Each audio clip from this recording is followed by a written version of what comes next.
Glória a Deus nas alturas. Irmãos, a Bíblia diz, a palavra de Deus diz que, em Lucas 1, a palavra diz que antes mesmo de Jesus nascer, Herodes já procurava Jesus para matar. Antes mesmo de Jesus nascer, quando Maria estava gestante, estava grávida da promessa, Herodes, o rei Herodes, já estava planejando a morte de Jesus, do menino Jesus. Antes mesmo dele nascer. Você já analisou isso? Já pensou nisso? Jesus nem tinha vindo ao mundo. Ele estava sendo gerado no ventre de Maria. Jesus estava sendo gerado. E Herodes já estava planejando a morte de Jesus, do menino Jesus. E ele, sabendo que Maria estava grávida, ele coloca oficiais, ele coloca homens para procurar Maria e José em todos os lugares. Herodes levanta aqueles homens para procurar aonde estava Maria e José para matá-los.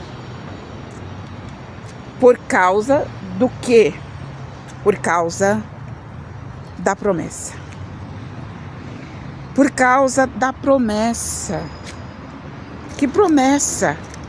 Jesus, o prometido. Jesus, o Salvador. Jesus, aquele que ia salvar o seu povo da morte. Jesus, aquele que ia salvar Israel. Jesus, aquele que foi prometido através da boca de Isaías, foi profetizado através da boca de Isaías, que viria ao mundo para a salvação do pecador. Jesus foi uma promessa de Deus. Então, Herodes começa a procurar nos 4 cantos da terra Maria e José para matá-los e acabar com a vida de Jesus. Essa promessa, aleluia, que veio através de Maria, já estava sendo ameaçada.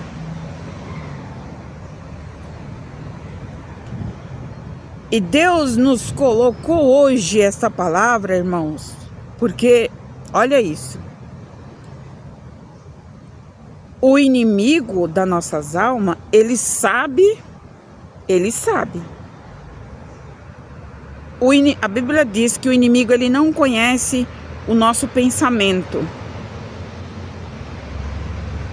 mas ele joga dardos no nosso pensamento, na nossa mente. Só que ele sabe, presta atenção nesta palavra que Deus nos deu neste dia. O inimigo sabia que Maria estava grávida de um filho. Então Herodes já tinha ouvido falar que o Messias ia vir. E Herodes temia esse Messias que foi profetizado pela boca dos profetas. Então Herodes temia, porque Herodes, ele se sentia o grande, ele se sentia o homem mais venerado do mundo naquela época. Então Herodes, ele já tinha ouvido falar das profecias, que viria o Messias, que o Messias pisaria a cabeça da serpente, que o Messias destruiria o templo em 3 dias. Está compreendendo? Então Herodes, temendo o Messias, manda procurar Jesus, José, para matar. O diabo, ele sabe que você vai ser abençoada, vai ser abençoado se você continuar na presença de Deus.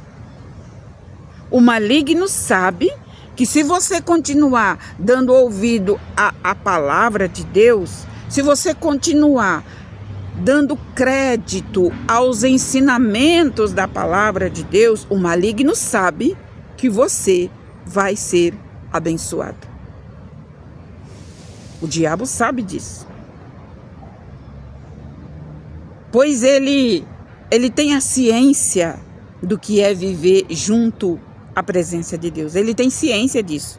Porque ele era um querumim ungido, ele era um grande. Ele era um querumim ungido na presença de Deus. Então ele sabe o que é viver junto à presença de Deus. Então o maligno faz o quê? Ele sabe que se a pessoa der crédito à palavra, der lugar à conversão, se ele, sabe, quando a pessoa abre o coração para as coisas de Deus, Satanás sabe que ele vai ser abençoado. O diabo sabe disso. Então o que ele faz? Ele começa a investir contra a pessoa. Ele começa a investir contra a pessoa. Ele começa a lutar contra a pessoa. Para a pessoa não dar crédito à palavra, não aceitar a palavra, discordar da palavra, dizer assim, mas isso daí não está certo, nós estamos no século 21, não, isso daí já é coisa antiga, isso daí já é no tempo do passado. O inimigo começa a lutar na área espiritual para a pessoa não aceitar aquilo para a sua vida, porque o diabo sabe que se a pessoa aceitar aquela palavra para a vida dele e colocar aquela palavra em prática, Deus vai se manifestar na vida da pessoa. Tá compreendendo? Então, o que está acontecendo com você, comigo, conosco? O que está acontecendo é que a palavra que nós estamos nos alimentando e recebendo para a nossa vida todo dia está gerando em nós uma promessa. Está gerando em você, na pessoa que recebe a palavra, está gerando. A criança, quando ela começa a ser formada, tem o primeiro estágio, segundo estágio, terceiro estágio, quinto estágio, até o 9º estágio para ela nascer, não é? Quando o sêmen é colocado no útero da mulher, ali começou uma obra de criação do começo, bem do começo. Lá do começo. Então ali vem o primeiro mês de gestação, tem aquele período, né, da fertilização, depois vem o segundo mês, terceiro mês, quarto mês. Então está sendo gerado a promessa, como Jesus foi gerado. Mas só que Herodes, Satanás, porque Herodes representa Satanás na vida de Jesus, para impedir a promessa de vir, de nascer. Então, antes de Jesus nascer, Herodes já procurava Jesus para matá-lo. Só que não existe sentença de morte para uma promessa que foi Deus que projetou. Jesus era a promessa de Deus para a humanidade. Jesus. E Satanás, através de Herodes, queria acabar, queria matar. Mas só que não existe morte para quem tem promessa de Deus na sua vida. Então, meu querido, minha querida irmã, entenda que dentro de você está sendo gerado uma promessa. Cada vez que você dá lugar à palavra de Deus, cada vez que você confia, acredita piamente na palavra de Deus, é colocado uma sementinha dentro de você, e essa sementinha ela vai germinando na medida em que você vai alimentando-a todos os dias. Essa é a forma que o Espírito de Deus trabalha sobre a vida do seu povo. Então, o adversário, sabendo disso, ele vai tentar colocar frieza, ele vai colocar desânimo, ele vai falar no seu ouvido, ele vai jogar seta no seu ouvido e dizer assim: é mentira, do que ela está falando é mentira. Não acredita que é mentira. Então, ele vai fazer de tudo, o maligno vai fazer de tudo para você não receber a palavra, porque é a palavra que vivifica o nosso interior. É a palavra que gera a promessa. E dentro da Bíblia, da palavra de Deus, existe bem mais de 100 promessas para o povo de Deus. Você já analisou? Você já prestou atenção? Que existe mais de 100 promessas para o povo de Deus, para aquele que é fiel, para aquele que obedece, para aquele que dá ouvido aos ensinamentos da palavra de Deus. E o maligno sabe disso, que se você permanecer acreditando, permanecer, mesmo que um dia venha uma luta e você se sente fraco, você se sente fraca, muitas vezes você se sente abatido e acha que não vai dar conta, que não vai conseguir. É uma luta espiritual que você está passando, porque o diabo sabe que se você permanecer, essas promessas contidas dentro da palavra de Deus, vai vir sobre a sua vida. Ele sabe disso. É por isso que ele está lutando. E é por isso que você não pode desanimar. Você não pode largar a mão da palavra. Mesmo fraco, mesmo desanimado, desanimada, mesmo abatida, você continua crendo. Não, eu acredito, eu creio na palavra do meu Deus. Meu Deus não mente. O diabo mente, as pessoas mentem, o profeta mente, o pregador mente, pode ter engano, pode ter, mas a palavra de Deus não mente não. A palavra não mente não. A palavra ela é fiel, ela é verdadeira. Então, meus irmãos, não há com que a gente se embaraçar nessa vida. Não há. E não há por que você ficar embaraçado com nada. Porque na palavra de Deus não tem embaraço. Você deve seguir a palavra, os ensinamentos da palavra, e o resto está na mão de Deus.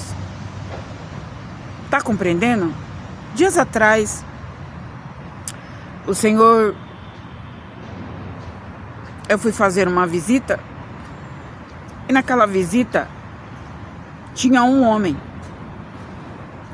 meio assim, meio de lado.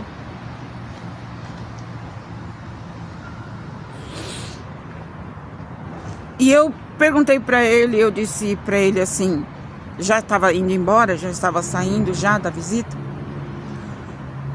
E eu perguntei para aquele homem que estava meio afastado assim, eu falei: o senhor conhece a palavra de Deus? Ele falou assim: conhecer, a gente conhece, né? A gente conhece a palavra de Deus. Mas eu não frequento igreja, eu não estou em igreja. Aleluia. E ali ele começou a falar. Eu sou uma pessoa muito honesta, eu sou uma pessoa muito direita, não gosto de coisa errada, não gosto de enganação, não gosto desse negócio aí de querer passar os outros para trás para se dar bem. Eu não gosto dessas coisas. Eu acho que Deus não está. Ele começou a falar. Eu acho que Deus não está envolvido com essas coisas. A palavra de Deus, ele dizendo, a palavra de Deus é santa, a palavra de Deus é pura. Eu não estou na igreja, mas porque eu também não concordo com muita coisa que tem dentro das igrejas, ele disse. Eu parei para ouvir o que ele, né? Depois que ele terminou de falar, eu falei assim, mas o senhor está certo. Falei para ele, o senhor está certo. Tudo que o senhor falou está certo. Aleluia. Porque ficar 24 horas dentro da igreja não significa que a pessoa está salva. Muitas vezes, senhor, falei para ele, como o senhor chama? Aí ele falou o nome dele, né? Eu falei assim, então, o senhor está servindo a Deus e não sabe. Ficar dentro de certas igrejas, meu senhor, não significa, não é sinônimo de salvação. O senhor sabe o que é sinônimo de salvação? O senhor sabe o que é evidência de salvação para o ser humano? É aceitar Jesus Cristo como Salvador, em primeiro lugar, e segundo, se manter honesto. Se manter livre dessas enganações que o senhor falou aí, dessas coisas que está acontecendo no mundo e até dentro das igrejas. O senhor está certíssimo. O senhor está servindo a Deus e não sabe. O senhor está servindo a Deus e não sabe. Porque servir a Deus é seguir a retidão. É cumprir a justiça de Deus. O que é cumprir a justiça de Deus? É fazer aquilo que é certo fazer. É fazer aquilo que é certo fazer. A justiça de Deus é isso. Seguir a justiça de Deus na terra é isso. É julgar justamente, retamente. Aleluia. Louvado seja Deus. E ele falou, pois é. Falei, então, o senhor serve a Deus e não sabe. As pessoas colocou esse negócio de que tem que ir para a igreja, que tem que estar dentro da igreja, que tem que estar... Olha, a igreja, irmãos, você que está me ouvindo aqui, igreja é um complemento para você estar orando ali, louvando ali juntamente com o povo, participando da Santa Ceia, em comunhão ali. Mas presta atenção que você ficar... As pessoas dotaram isso na vida deles, assim. Ficar na igreja de manhã, de tarde, à noite, acha que isso é salvação. E não é. Não é. Não é. Servir a Deus, irmãos, nós temos que servir todos os dias com as nossas boas obras, não julgar a vida de ninguém, não levantar falso contra a vida de ninguém, não julgar segundo os nossos olhos, tirar conclusões precipitadas com a vida das pessoas, essas coisas do dia a dia. Amém? Louvado seja Deus. E ele falou, é verdade. Eu falei, então, moço, o senhor está servindo a Deus e não sabe. Se o senhor diz que é uma pessoa honesta, que não gosta de enrolação, não gosta de engano, não gosta de falcatrua, não gosta dessas coisas, que as coisas de Deus é limpa, e é verdade, as coisas de Deus é limpa. O senhor está servindo a Deus. Porque está dentro de uma igreja, não significa que a pessoa está salva, né? A gente vê pessoas dentro da igreja e até pregando, fazendo tanta coisa errada, concordando com suborno, concordando com coisa errada, né? Então, irmãos, louvado seja Deus. Vamos seguir a palavra de Deus. Se você dá crédito à palavra de Deus, se você coloca a palavra de Deus em prática, presta atenção, sabe? Observa a palavra. Observa a palavra. Então você está dando lugar a promessa de Deus para ela ser gerada dentro de você. E a Bíblia tem muitas promessas de Deus para o povo de Deus que age assim. Que age assim. Amém? Que Deus te abençoe, que Deus te ilumine, que esta palavra possa te trazer um aumento na sua fé e na sua confiança diante de Deus. A Bíblia diz que passa o céu, passa a terra, passa o mundo, passa tudo, menos a palavra de Deus. A palavra de Deus, ela vai permanecer fiel até o fim. E não é em mim que você tem que acreditar. Não é naquele ou naquela ou nisso ou naquilo que você deve acreditar. Não, você tem que acreditar e confiar na palavra de Deus. Somente. Amém? Deus te abençoe.